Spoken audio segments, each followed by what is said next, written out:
Also, a lot of your Facebook fans loved you, especially in the decade 90s, they wrote. So they want to know if you were to reprise any role or see a sequel or a remake of any of your films from the 90s, which one would it be and why? To be honest, I don't never look back, so I don't remember, I just try to look ahead. Matter of fact, now when I was in Toronto, when we showing the clippings, they showed clippings of Mashal, they showed clippings of Parinda, they showed clippings of 1942, A Love Story, they showed clippings of Virasat, Lamhe, Slumdog Millionaire, Mission Impossible, and 24. So all these clippings they showed, and of course I was cringing, and sometimes I said, oh God, how bad I was in this, how bad I was in that, and all this kind of thing.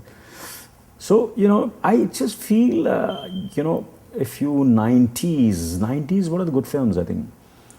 Pretty good, Virasat, is a film which can continue, the story can continue, because the film ends with Shakti, this character who has killed the villain, the bad guy, and now his wife is pregnant, and he's been taken to jail, and the film ends with me going to life imprisonment, and the wife is pregnant. So the film can begin, the sequel can begin with me coming back after many years, and then the change, and I have a son who's grown up, and then the village has completely changed, and I can come back and have the same kind of problems, and that's it, and we can have a great story. And not to keep you in the past, but I'll just say one more question from Facebook. One of your fans wants to know and for you to talk about Meri Jung. He loved that film. Oh God, Meri Jung.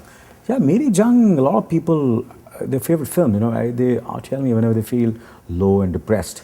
And Meri Jung inspires them, because you see, it was a role of this lawyer who had this, who just comes up from scratch and makes it, and he has this motivation, to a certain extent, to his, that's because what his mother has gone through, he wants to avenge that and make her happy, and then all the cases he fights, and with this great lawyer, and he's honest and straightforward, and then of course he goes to that extent of faking to kill himself in court, which was one of the high points of the film. I remember the people who went in the theater, and people who were clapping and whistling and stood up when in the court scene where I take the poison, and I pretend that I'm going to kill myself, and actually he's just faking it later on, and that's one of the very, very high points of Meri Jung. And of course the music was good. The song, which is very inspirational, written by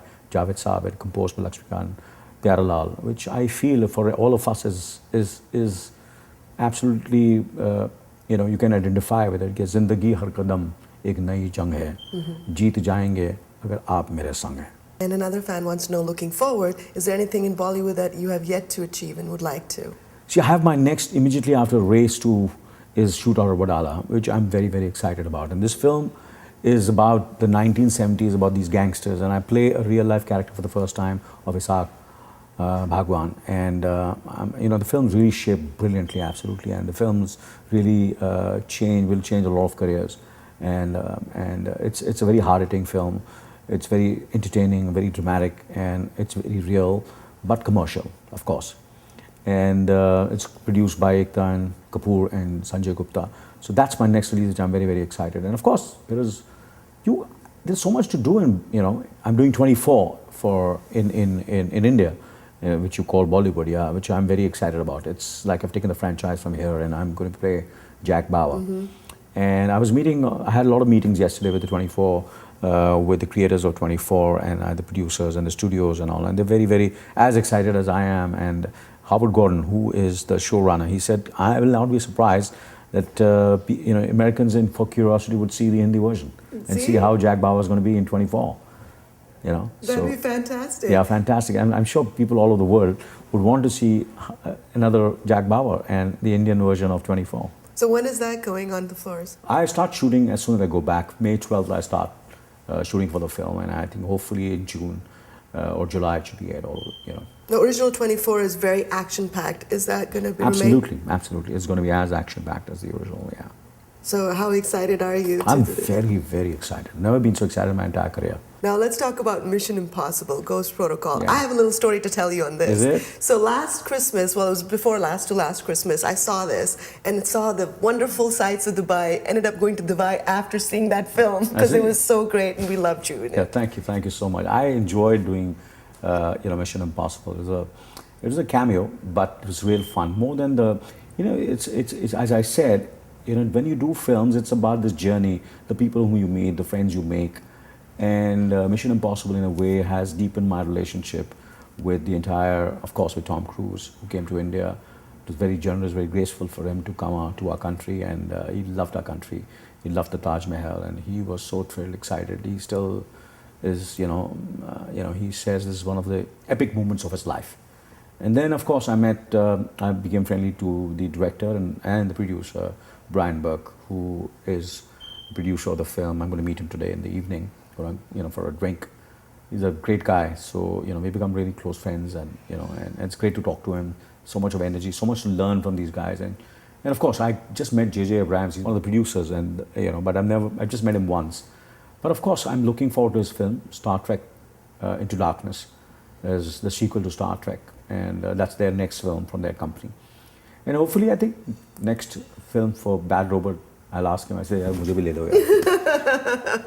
That would be great. Yeah, I would love to. I'm dying to work with J.J. Abrams, yeah. So what was the difference? I know you must have been asked this all the time, but you've been in the industry for many years, 3 decades, as you said, and you've seen it evolve technically quite a bit, right? And now there's Hollywood that you've done. Do you think they're comparable? You see, in a way it's the same, to be honest with you. And of course now it's the gap is becoming lesser and lesser because the business has increased in India. There are better technicians, better writers, better directors. I don't know about the writers, but better directors, better actors, and films are because Hollywood is all about the scale. The scale is huge. Like for example, over there, maximum business of film, if it does about $20 million, it is huge. And over here, films are doing about maybe $1.5 billion. So look at the gap. Films are being made for 200 now. Lone Ranger, the budget of Lone Ranger is over $200 million, which is next to impossible for any Indian film to ever be made at that kind of budget. So, all these things are, and of course, Hollywood is, they have the people who really, made cinema popular all over the world, and what is the difference is that actors, filmmakers, writers, they think globally. And there are few people who make films only for the American audience, but most of the directors think that how will it work worldwide.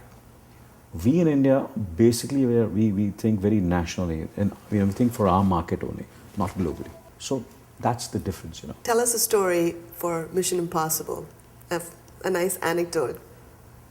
Nice anecdote. Yeah, I remember when I got the scenes for the film and first night, and as usual, I didn't want to do the film. I said, how will I, I said, what is the scene here? I can't do the scene here. It's, mujhe joote marenge India mein yaar, that kind of stuff and all. And I said, main bhag jata hu yahan se, Dubai se. So my assistant was there. I said, I'm leaving. Can I really just leave them? I said, you can't do something so unprofessional. You have to do it. And I said, oh God, and and I said, I have to learn this, and it came at the last, because over there also they improvise. So I started working on the scene and at 11 o'clock in the night. And I worked till 1:30 and landed up on the set the next day. And there I see Brad Bird, then Tom Cruise, and and Paula Patton, and all of them over there, and we're going to start readings. मैंने अपना dialogue पढ़ना शुरू किया, पहले तो आवाज़ ही नहीं निकल रही थी. Voices, I was trying to throw my voice in, but I couldn't nikal hi nahi rahi thi. Then slowly I got the confidence and I started, and then I said, "Dar mat yaar Anil yaar, bol de jo tere dil mein." I said, this scene doesn't work for me. It just doesn't work for me. I don't like it. I think it can be better. I don't want to do it like this. I want to do it like this. I want to go and sit at the bar. I said, I don't want to stand. Remember, I go and sit on the bar in that scene. I said, you want to sit on the bar? I said, yeah, he is, melodramatic and very arrogant and he doesn't know. He's so innocent and stupid, he doesn't realize how he is, what he is, because he's so full of himself. Right. He's so full of himself because he's got this new money and he's so, completely unaware of how foolish he can be and how full of himself is. I say, if anybody who comes here, I don't want to leave anyone who comes here to have a bottle of champagne when he goes back, that kind of thing, throwing his money and all those kind of things and all. I said, he won't sit properly, everything is abnormal about him. So I said, I'll go and sit at the bar. So there was no reaction from these guys. I said, okay, let's call it a day now. And before we could really get into the, intricacies of the reading and go deep into the scene, they just stopped it. I said, yaar, maine kuch zyada bol diya. I think I overstepped, they're going to throw me out of the film. And then they went and huddled and sat near a dining table over there. There was a table over there for a few chairs and started discussing. And मैं वहाँ घूम रहा था पीछे और मैं इनको देख रहा था. मैंने यार मुझे तो निकाल देंगे, मैं साला 2-4 सीन ही कर रहा हूँ. And now I am, I have behaved like a bloody, as if I know a lot about roles and characters and all. And they're going to throw me out of the film. And I left. Chala gaya main. And next day was we were seeing the rushes, and the director came to me, and I was there. I saw the rushes, and he came to me. I said, Anil, it's okay if we change. We've changed quite a lot, and we incorporate all your suggestions. I said, great. That's fantastic. I couldn't believe it. And they had added a few lines and more. And the scene had, they completely the way I wanted it, and they incorporated most of my suggestions. So, so this is one of the moments I can never forget. That, people are open. The people, if you want to, if you're really genuine and you feel that if you feel, and people who are more talented and are successful, they are very confident about themselves. So they will never mind if someone inferior also or smaller also comes and gives that kind of suggestion, if it is genuine. So this is one of the incidents which I can never ever forget. Once again, it's always a pleasure talking to you. Thank you so much for coming over here, and it's great speaking to you always, and speaking to you, and for all the audience who's watching Showbiz. See you all next time. Yes.